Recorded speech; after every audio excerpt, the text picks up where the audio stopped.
வணக்கம். நான் உங்கள் ஜெயச்சந்திரன். கற்க சேனலுக்கு உங்களை அன்போடு வரவேற்கிறேன். நம்ம போன வீடியோவில் ஒரு நிட்டிங் கம்பெனி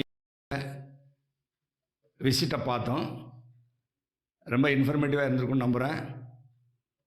இதே மாதிரி நிறைய ரெவல்யூஷன் வீடியோ பின்னாடி போடுவோம். இன்றைக்கி நம்ம என்ன பார்க்க போகிறோம் அப்படின்னா, அந்த வீடியோவுக்கு முன்னாடி ஒரு சப்ஜெக்ட் எடுத்திருந்தோம். What all the statements to control the quality and also quantity. உலகத்தில் எந்த ஒரு கம்பெனி சக்ஸஸ்ஃபுல்லாக இருக்கும்னா, those who are maintaining a perfect record.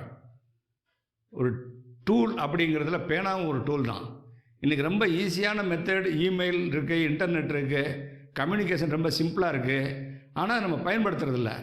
ஒரு வாட்டி ஒரு ஸ்டேட்மெண்ட் போட்டோம்னா அதில் ஜஸ்ட்டு அந்த ஆர்டருக்கான குவான்டிட்டியும் மற்ற இன்ஃபர்மேஷன் தான் கொடுக்க போகிறோம்.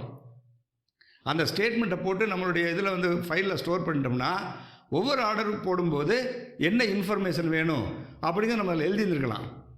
இதை எழுதுறது மூலமாக என்ன பயன் அப்படின்னா, நார்மலாக நாக்கில் அந்த நாக்குக்கு எலும்பு இல்லாம்பாங்க, அது எப்படி வேணாலும் வளையும். இதை சொன்னோமா அதை சொல்லலையா, இது எவ்வளோ கொடுத்த ஆர்டரு, எவ்வளோ பேசணும், என்ன சொன்னோம், என்ன டயா சொன்னோம், எந்த இன்ஃபர்மேஷனும் நம்ம வாயால் சொல்கிறது அவ்வளோ தூரத்துக்கு எஃபெக்டிவாக இருக்காது. எல்லா லெவல்லையுமே நீங்கள் டாக்குமெண்ட் மெயின்டைன் பண்ணால் மட்டும்தான் நீங்கள் நினைக்கிற மாதிரி உங்களுடைய குவாலிட்டி ஆகட்டும், இல்லை நம்பர் ஆஃப் பீஸஸ் ஷார்ட்டேஜ் வராமல் உங்களால் அச்சீவ் பண்ண முடியும். அதுக்கு மிக முக்கியமான தேவை communication between the department, between the staff and between the knitting, buying office and also to the concerned process department. எல்லாருக்குமே கம்யூனிகேட் பண்ணணும் ப்ராப்பராக. அப்படி கம்யூனிகேட் பண்ணும்போது மட்டும்தான் உங்களால் சிறப்பாக செயல்படும். Being merchandiser and also being company owner. இதுக்கான ஸ்டேட்மெண்ட்டு நம்ம ஏற்கனவே போட ஆரம்பிச்சிருக்கோம். அதாவது போன வீடியோக்கு முந்தின வீடியோ ஒரு ஸ்டேட்மெண்ட் போட்டோம், ஃபேப்ரிக் ரெக்குயர்மெண்ட் ஸ்டேட்மெண்ட் ஒன்று போட்டோம். அந்த வீடியோவை லிங்க் வச்சு இதை பாருங்கள். அதுக்கு வசதியாக உங்களுக்கு டிஸ்கிரிப்ஷன் பாக்ஸில் அவருடைய லிங்க் கொடுத்துருக்கேன். நீங்கள் அந்த வீடியோவை பார்த்துட்டு, யாரெல்லாம் இப்போ பார்க்குறீங்களோ முதல்ல அந்த வீடியோவை பார்த்துட்டு இங்கே வாங்க. அப்போ தான் உங்களுக்கு கண்டினியூ புரியும். அது மட்டும் இல்லாமல் இதை தொடர்ந்து இதை பேஸ் பண்ணி தான் அடுத்த வீடியோ ஒவ்வொன்றா வரப்போகுது. What all the things to be taken care for before compacting, what all things to be taken care before dyeing. இந்த டையிங்கில் வெளியே வர்றது எப்படி லாட் இருக்கும், உள்ளே போகிறது எப்படி இருக்கும், இது எப்படி கண்ட்ரோல் பண்ணுறது, எங்கே ஷார்ட்டேஜ் நிறைய பேர் கேள்வி, பயங்கரமான கேள்வி இருக்குது. சார் நான் கரெக்டாக தான் நூல் எடுக்கிறோம், கால்குலேஷன் கரெக்டாக தான் போடுறோம், நூலை உள்ளே கொடுக்குறோம், ஆனால் இங்கே வரும்போது எனக்கு 10% ஷார்ட்டேஜ் வருது. அதாவது நம்ம கொடுக்குற ஷார்ட்டேஜை விட அதிகமாக வருது. அது எப்படி? நான் ஒரு குறிப்பிட்ட பர்சன்டேஜ் நான் சொல்கிறேன். டையிங்க்கு நிட்டிங்க்கு லாஸு 10% எடுத்துடுறேன். 2000 கிலோ தேவைப்படுற இடத்துல 2200 கிலோ தான் எடுக்கிறோம். ஆனால் ஃபினிஷ் பண்ணும்போது ஒரு 500 பீஸோ 300 பீஸோ ஷார்ட்டேஜ். இது எப்படி வருது? இதை எப்படி ட்ரேஸ் பண்ணுறது? எங்கே போய் நான் முடியுது? அப்போ ஒரு குறிப்பிட்ட இது என்ன ஆகும் தெரியுமா? இன்றைக்கி 500 பீஸ் நீங்கள் கண்டுக்கலைன்னா அது 700 பீஸ் ஆகும். நீங்கள் 700 பீஸையும் கண்டுக்காம விட்டிங்கன்னா கண்டிப்பாக 1000 பீஸ் ஆகும். பொதுவாகவே ஒரு இடத்துல நிற்காது. இந்த ஷார்ட்டேஜுங்கிறதுக்கு ஒரு கண்ட்ரோல் இல்லைன்னா அது நிற்காது. இதற்கு என்ன வழி அப்படிங்கிறத விட எப்படி ஃபங்க்ஷன் பண்ணால் நாம் அதை ட்ரேஸ் பண்ண வேண்டிய அவசியம் இல்லை. ஆட்டோமேட்டிக்காக அதுவே என்ன ஆயிரும், உங்களுக்கு இன்ஃபர்மேஷன் தானாக வந்துடும். நீங்கள் ஸ்டேட்மெண்ட் போட வரும், ஓ ஆமாம் இல்லை அப்படிங்கிற மாதிரி ஒவ்வொரு விஷயம் நீங்கள் என்ன பண்ணிங்க, டிக் பண்ணிக்கலாம். ஓகே, இங்கே இவ்வளோ கொடுத்தா இவ்வளோ வந்துச்சு, இவ்வளோ போச்சு அப்படிங்கிற கணக்குக்கு தான் அந்த ஸ்டேட்மெண்ட் போடுறதே ஒழிய ஏதோ பொழுது போகிறதுக்கு, விளையாட்டுக்கு, ஏதோ சொல்லித்தரணுங்கிறதுக்காக வேண்டி இந்த ஸ்டேட்மெண்ட் வரைஞ்சி உங்களுக்கு படம் போடவில்லை. ரெண்டாவது இன்னொரு விஷயம், நான் ரொம்ப ப்ரீசியஸான விஷயங்களை உங்களுக்கு கொடுத்துட்ருக்குறேன். அது நீங்கள் ஃபீல் பண்ணுறீங்களோ இல்லையோ தெரியல. பட் வீடியோவை தனிமையில் உட்காந்து ஒரு வாத்தியார் கிளாஸ் எடுத்தால் எப்படி எடுப்பாரோ அந்த மாதிரி டீட்டெயிலாக வீடியோ போட்டிருக்கேன். நீங்கள் டீப்பாக படித்தா மட்டும்தான் நீங்கள் சப்ஜெக்ட்குள்ளே போக முடியும். சரி, இன்றைக்கி நம்ம என்ன பார்க்க போகிறோம் அப்படின்னா, நம்ம போன வீடியோவில் பார்த்த அதே குவான்டிட்டிக்கு யான் ரிக்குயர்மெண்ட் போட்ட பிறகு what all things to be taken care, what are the information we have to furnish to the knitting and also to the knitting department. அப்போது நமக்கு அந்த இன்ஃபர்மேஷனுக்கு என்னென்ன மாதிரியான டீட்டெயில்ஸ் வேணுங்கிறத இன்றைக்கி நம்ம ஒரு ஸ்டேட்மெண்ட் ஃபார்மில் போட்டிருக்கோம். அதை பார்ப்போமா? வீடியோக்குள்ளே போகிறதுக்கு முன்னாடி நம்ம சேனலை சப்ஸ்கிரைப் பண்ணாதவங்க எல்லாம் சப்ஸ்கிரைப் பண்ணிங்க, பெல் பட்டனை ப்ரெஸ் பண்ணுங்கள், உங்களுக்கு நோட்டிஃபிகேஷன் சேரும். அதோட those who want to join as a member of our channel kindly press the join button, மெம்பராக ஜாயின் பண்ணிக்கோங்க. சரி, வீடியோக்குள்ளே போகலாம். ஏற்கனவே எழுதி வச்சுருக்கேன். அந்த ஸ்டேட்மெண்ட் பிரகாரம் பார்த்தீங்கன்னா, போன வாட்டி நம்ம எழுதுன அதே இன்ஃபர்மேஷனா, name of the buyer and then merchandiser team, FOB date கண்டிப்பாக போட்டுங்க ஒவ்வொரு ஸ்டேட்மெண்ட்லேயும். குவான்டிட்டி 12,600 இன்க்ளூடிங் 5% வேஸ்டேஜ் போன வாட்டி சொல்லியிருக்கேன், ஞாபகம் வச்சுக்கோங்க.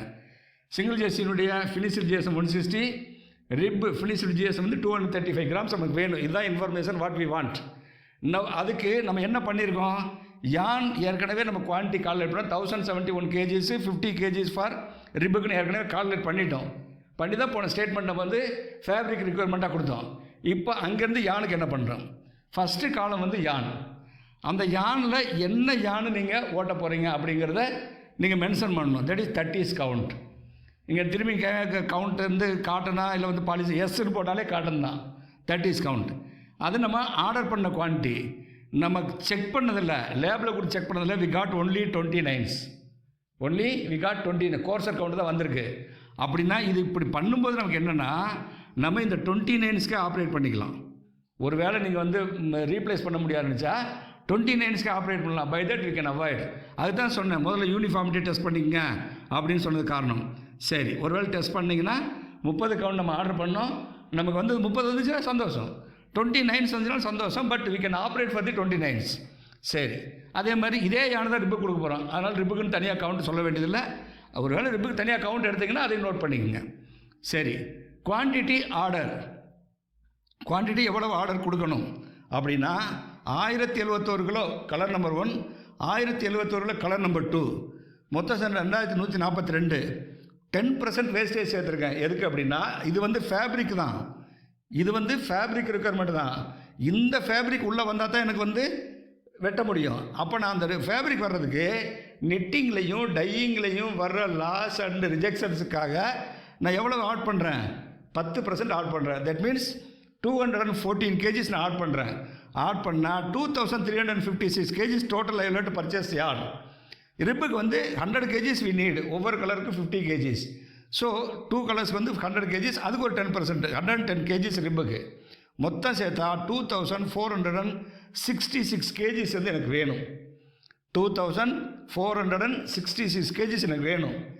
நம்ம வந்து கிலோவில் இருக்கிறத பேக்கில் கன்வெர்ட் பண்ணணும். எனக்கு எத்தனை பேக்குன்னு சொல்லணும். இங்கே நம்ம என்ன பண்ணுறோம், டிவைடட் பை 50 போட்டிங்கன்னா 49 பேக் 16 kgs வருது. Either you to purchase 50 kgs or you to go for 49 bags. But 50 kgs 49 bags போகாதீங்க, 50 பேக்ஸே போங்க. ஓகேயா? சரி, இதுதான் குவான்டிட்டி. நான் யான் ரிக்குவயர்மெண்ட் என்ன பண்ணியிருக்கேன், ஃபேப்ரிக்கும் யானுக்கும் சம்மந்தமே இல்லை சார், நல்லா பார்த்துக்குங்க. ஃபேப்ரிக்கு 1071 kgsன்னு போட்டேன். ஆனால் யான் எவ்வளோ வந்திருக்கு, 2500 kgs of yarn we have purchased for this order. சரி, பேக்ஸ் எத்தனை பேக்ஸ் வரும், 50 பேக்ஸ். ஒரு பேக் 50 கிலோனா எத்தனை பேக் வரும், 50 பேக்ஸ் வரும். அதனுடைய கிராஸ் வெயிட் எவ்வளவு இருக்கும் அப்படின்னா, நீங்கள் நெட்டு 2500 யானுடைய குவான்டிட்டி தான் கொடுத்துருக்கீங்க. ஆனால் பேக்கில் நெட் வெயிட்னு போட்டிருந்தா அந்த நெட் வெயிட்டை டோட்டல் பண்ணி பாருங்கள், 2500 kg வரணும். ஒருவேளை நெட் வெயிட் போடாமல் கிராஸ் வெயிட் மட்டும்தான் கிராஸ் வெயிட் எழுதிங்க மொத்தமாக எவ்வளோன்ட்டு. கிராஸ் வெயிட் ஒரு பேக் எவ்வளோ அந்த ஒவ்வொரு பேக்லேயும் போட்டிருக்கும். இல்லைன்னா மொத்தமாக நீங்கள் வெயிட் போட்டு வேனில் கொண்டு அப்படியே வெயிட் போட்டு மொத்தமாக கிராஸ் வெயிட் எழுதிக்குங்க. நெட் வெயிட் அந்த பேக்கில் இருந்துச்சுன்னா அந்த நெட் வெயிட் எவ்வளவு அப்படின்னு எழுதிக்குங்க. இப்போ அந்த கிராஸ் வெயிட் தான் 2700னா 2500 நெட் வெயிட் அப்படின்னு 2500 சில்லறலாம். மேபி ஒரு 5 kgs 2 kgs plus or minus வரலாம். அது ஆக்சுவலாக நீங்கள் டோட்டல் போட்டிங்கன்னா வரும். இப்போ 2700 நம்ம ஆர்டர் பண்ணுறோம், 2500 நம்ம ஆர்டர் பண்ணுறோம், 2700 வந்துருக்கேன்னு நினைக்காதீங்க.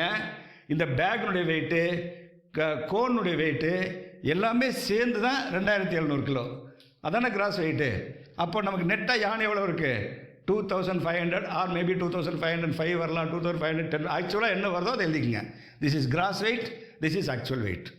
சரி, லாட் நம்பர். இதென்ன சார் லாட் நம்பரு, இந்த 2500 கிலோ நீங்கள் வாங்கியிருக்கீங்களா 50 பேக்கு எல்லாமே இப்போ 2450 அப்படின்னு லாட் நம்பர் ஸ்டார்ட் ஆகுதுன்னு வச்சுக்கோங்க. எதில் முடியணும், 2500 முடியணும். 20,500 முடியணும். நான் எக்ஸாம்பிளுக்காண்டி போடுறேன். ஓகேயா?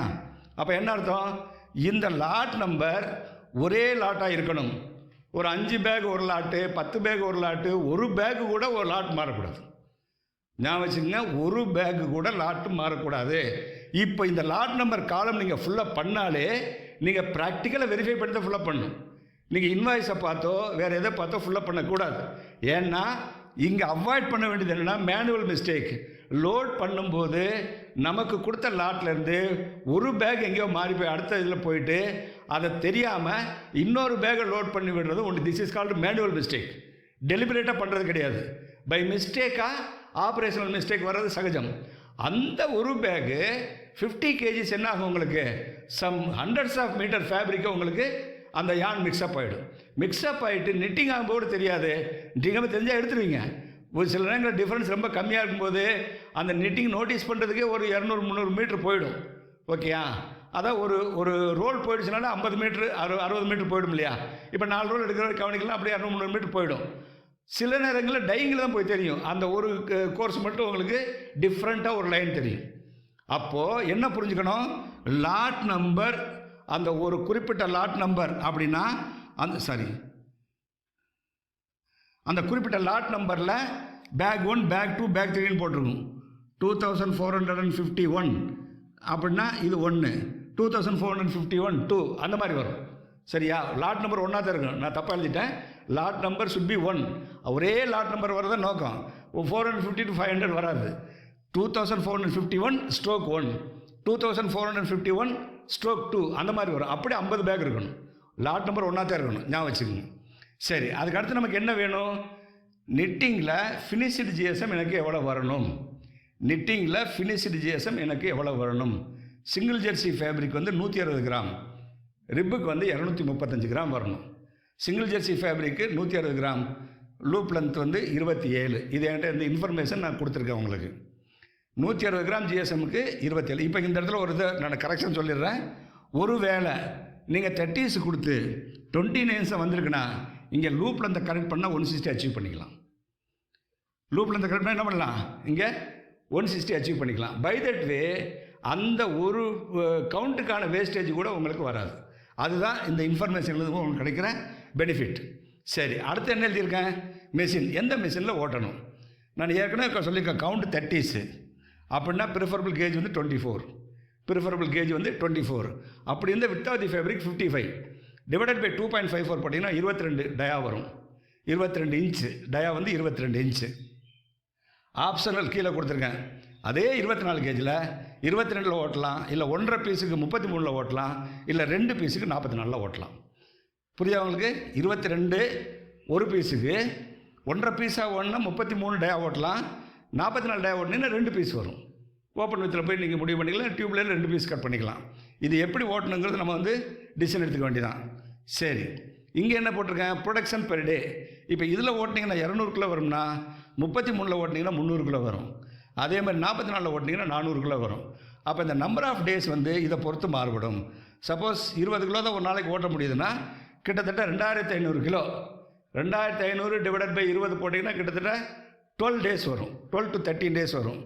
அப்போது 300 கிலோ ஓட்டினீங்கன்னா அதுக்கு வந்து நம்பர் ஆஃப் டேஸ் கம்மியாகும். 400 கிலோ ஓட்டினீங்கன்னா அது வந்து நம்பர் ஆஃப் டேஸ் கம்மியாகும். ஓகேயா? எது எப்படி வந்தாலும் இப்போ இங்கே நம்பர் ஆஃப் டேஸ் வந்து ஒரு 7 or 8 வருதுன்னு வச்சுக்கோங்க. ப்ளஸ் 2 டேஸ் ஆக்சுவலாக போட்டுங்க. ப்ளஸ் 2 டேஸ் எதுக்கு அப்படின்னா அந்த ஸ்டார்டிங், அதாவது மெஷின் செட் பண்ணுறாங்கல்ல, அதுக்கும் அங்கேருந்து டிரான்ஸ்போர்ட்டு, அங்கே டையிங் போகணும், ஒரு நேரம் லேட் ஆகிடலாம், அந்த மாதிரி விஷயத்துக்கும் ஒரு ஒர்க்கிங் கிளியரன்ஸ் கொடுத்துக்குங்க. 2 டேஸ். எத்தனை நாள் வேணுமோ அதோட ஒரு 2 நாள் ஆட் பண்ணிக்கோங்க. இந்த ஸ்டேட்மெண்ட் உங்களுக்கு இருந்தால் நீங்கள் என்னென்ன விஷயங்கள் நீங்கள் கண்ட்ரோல் பண்ணியிருப்பீங்க? ஃபஸ்ட்டு யான் கவுண்ட் பார்த்துருப்பீங்க. என்ன ஃபேப்ரிக்கு எவ்வளவு எக்ஸ்ட்ரா யான் கொடுத்துருக்குன்னு தெரியும். அதே சமயத்தில் இங்கே பாருங்கள் என்னென்ன இன்ஃபர்மேஷன், டயா என்னென்னு சொல்லியிருக்கோம், கேஜ் என்னென்னு சொல்லியிருக்கோம், அதில் எத்தனை ஊசி இருக்குன்னு சொல்லியிருக்கணும். இவருக்கு நம்பர் ஆஃப் நீடில் சொல்லியிருக்கோம். எத்தனை ஊசி இதில் இருக்கும், இதில் எத்தனை ஊசி இருக்கும், இதில் எத்தனை ஊசின்னு சொல்லியிருக்கோம். அதாவது இது என்னது? ப்ரொடக்ஷன். ஒரு நாளைக்கு எவ்வளோ எடுப்பாங்க? இதுவாக இருந்தால் 200 கிலோனா இது வந்து கண்டிப்பாக 1.5 டைம் 300 கிலோ. இதுவாக இருந்தால் டபுள் 200 400 கேஜி. இப்படி நமக்கு ஒரு ஐடியா கிடைக்கும். எத்தனை நாளில் முடிக்க போகிறோம், என்ன லூப் லென்த் வைக்கிறோம், என்ன ஜிஎஸ்எம் வரணும், என்ன நமக்கு வந்து பார்த்திங்கன்னா கவுண்ட் இருந்திருக்கணும், எத்தனை பேக் யான் வந்திருக்கு, அது என்ன லாட் நம்பரு. இந்த இன்ஃபர்மேஷன் எல்லாம் நமக்கு மிக மிக மிக முக்கியம் to control the quality and also quantity. இந்த ஸ்டேட்மெண்ட்டு நமக்கு ஒரு நாள் விஷயம் கிடையாது. ஏதோ என்னைக்கு போட்டோம், ஒரு ஆர்டர் போட்டோம் அப்படின்னு கிடையாது. It has to be prepared and stored in your computer. நீங்கள் எப்பெல்லாம் ஆர்டர் வருதோ அப்படியே அந்த காலமெல்லாம் ஃபில்அப் பண்ணணும். எப்பெல்லாம் உங்களுக்கு ஆர்டர் வருதோ அந்த காலம் ஃபில்அப் பண்ணணும். ஃபில்அப் பண்ணி நீங்கள் பார்த்துக்கிறது கிடையாது. It has to be given to the fabric department. It has to be given to the store department. It has to be given to the cutting, checking, ironing, யாருக்கெல்லாம் கொடுக்கணுமோ கொடுங்க. கண்டிப்பாக அவங்களுக்கு தேவையில்லைன்னு விட்டுருங்க. ஃபேப்ரிக் சம்மந்தப்பட்டவங்க கட்டிங் டிபார்ட்மெண்ட் தாராளமாக கொடுக்கலாம். அதே மாதிரி சீனியர் மெர்ச்சன்டைசருக்கும் அதர்வைஸ் ஓனர் அப்படின்னு வச்சுக்கலாம், அவங்களுக்கும் கொடுக்கணும். பையிங் ஆஃபீஸுக்கு கொடுக்குறது வேண்டாம் விஷயம். நம்ம வந்து இன்டர்னல் மேட்டர் அவங்களுக்கு ஷேர் பண்ண வேண்டிய அவசியம் இல்லை. கண்டிப்பாக ஃபேப்ரிக் டிபார்ட்மெண்ட் கொடுத்துருக்கணும். அதே மாதிரி நிட்டிங் கொடுத்துருக்கணும். இதுங்க 2 பேருக்கு சம்மந்தப்பட்ட ஸ்டேட்மெண்ட்டுங்கிறதுனால fabric department and knitting department and owner or senior merchandiser தேவைப்பட்ட யான் ஸ்டோர் கீப்பர் இருக்கார் இல்லையா, அவர் கொடுங்க. ஏன்னா எவ்வளோ யான் வரணுங்கிறது அவருக்கு இன்ஃபர்மேஷன் தெரியும். சரியா? இந்த ஸ்டேட்மெண்ட்டெல்லாம் போடுறது நம்மை நாம் அலங்கரிப்பதற்காக இல்லை, நம்மை நாம் ஒழுங்குபடுத்திக்கிறதுக்காக. நான் பெரியவன் காட்டிக்கிறதுக்காண்டி ஸ்டேட்மெண்ட் போடுறதில்ல. எனக்கு எல்லாம் தெரியும்னு தம்பட்டை அடிச்சுக்கிறதுக்காண்டி ஸ்டேட்மெண்ட் போடுறதில்ல.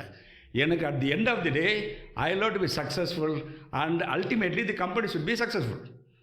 நான் வெற்றி அடைஞ்சால் தான் கம்பெனி வெற்றி அடையும். கம்பெனி வெற்றி அடைஞ்சிட்டாலே நான் வெற்றி அடைஞ்ச மாதிரி தான். ஸோ இந்த இரண்டையும் நாம் ஒன்றாக சேர்ந்து பயணிக்க வேண்டும் என்றால் நமக்கு இன்ஃபர்மேஷன் அப்டேட் ஆகிருக்கணும். இதெல்லாம் நீங்கள் போட ஆரம்பித்தாலும் எந்த ஆர்டர் நீங்கள் வந்து யோசிக்கவே வேண்டாம். ஷார்ட்டேஜ் வருங்கிற கொஸ்டினே இருக்காது. வேணால் ஒவ்வொரு ஸ்டெப்லையும் நீங்கள் பார்த்துறீங்க எங்கே மிஸ்டேக் வரும். சரி, இதனுடைய கண்டினியூட்டி இன்னும் வரும். எது வரைக்கும் வரும்? நீங்கள் கட் பண்ணி பேக் பண்ணுற வரைக்கும் என்னென்ன ஸ்டேட்மெண்ட் வேணுங்க நான் கொடுத்துட்டே இருப்பேன். அடுத்த ஸ்டேட்மெண்ட் என்ன வரும்? டையிங் போகும்போது என்ன இன்ஃபர்மேஷன் எடுக்கணும், சரியா? அதே மாதிரி நிட்டிங் போகும்போது என்ன இன்ஃபர்மேஷன் எடுக்கணும் அப்படிங்கிறதையும் நம்ம பார்ப்போம். இதுலேயும் இந்த ஸ்டேட்மெண்ட் இன்னும் கண்டினியூட்டி இருக்குது. நம்ம நிட்டிங்கில் வந்து டெலிவரி எடுப்போம் இல்லையா, அந்த நிட்டிங்கில் இருந்து டையிங் போகிறதுக்கு முன்னாடி அந்த ஃபேப்ரிக்கில் என்னென்ன பார்த்துருக்கணும் அப்படிங்கிறது நம்ம அடுத்த வீடியோவில் பார்ப்போம். தொடர்ந்து பாருங்கள், பயன்பெறுங்கள். மற்றொரு வீடியோவில் சந்திப்போம். அதுவரை உங்களிருந்து வணக்கம் கூறி விடைபெறுவது உங்கள் ஜெயச்சந்திரன். நன்றி, வணக்கம். Thank you very much.